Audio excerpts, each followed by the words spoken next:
Today we're inspecting this 4-leg, 3/4 inch bridle, 16 foot long. There's some very obvious problems with it. So I'm just gonna go over the failed parts that you can't have, and then we'll rebuild it. One thing I do now, this is kind of older ways, is just one single master link on the top. I put it into a sub-assembly with 2 smaller rings, so it's 2 legs each way, kind of like this. This gives a lot more space for the thimble eyes so that they're not bunching up and crowding on each other and bending. This ring's pretty big, so it's okay, but with the sub-assembly, you just know which way your legs are going the right way and everything. Well, first off, we're always checking the master link. There isn't anything wrong with it that I can tell. Usually you'll see a bunch of wear in here or down in the bottom from just either the hook on whatever was lifting or just from these rubbing. You don't want to see any broken wires in the eyes themselves. And this on the top looks fine. It's not very stretched. Seems okay there, but it gets worse. So, it's a little bit of a tangled mess right now too.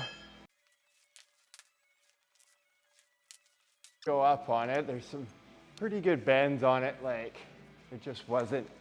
This is kind of what happens from crowding. And just having that one master link is just not ideal. See how it just doesn't want to slide and hang very nicely.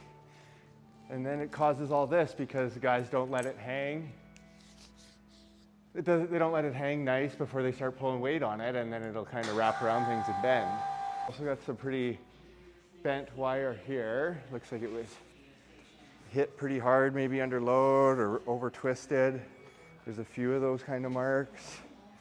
Pretty much on every leg, there's something pretty drastic like that.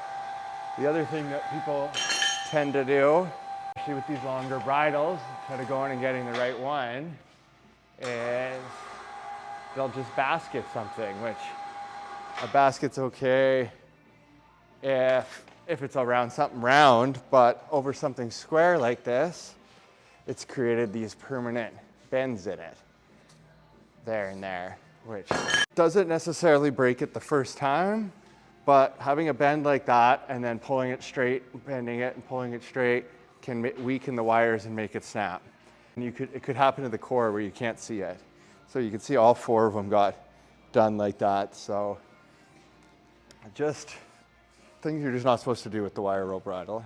I haven't seen any broken wires yet, like actual sticking out, but with those bends like this, you can also see the core. You're not supposed to see the core because you don't know what happened to it, if things have got in it, mud, rocks, cement, whatever, or like if anything's broken from it actually digging into the core like that. So again, there's another one of those spots there. Just severely damaged. I mean, the eyes, it doesn't look like it was overloaded because the eyes would be pretty stretched. I mean, it's a little stretched, but they can get quite flat. Other things, like these hooks are very hardy. So because it wasn't overloaded, I'll probably be able to reuse these hooks unless they're bent or wore, but they're very strong. So because it wasn't overloaded, I doubt that there's anything wrong with it. Maybe a latch kit. You don't want springs broken or smashed up like this one. So we'll just replace the latch on that. We'll wire wheel it off, make sure it's all good. It's not bent, it's not stretched in the mouth or anything like that. But again, being the sling's not stretched, showing signs of stretch, it probably won't have it on the hook. On this sling, we're going to just cut off the hooks and throw everything else out. I could reuse the master link, but I don't like to do that anymore. I like to switch it to the sub-assembly, so we're going to put a new sub-assembly on, 4 new legs.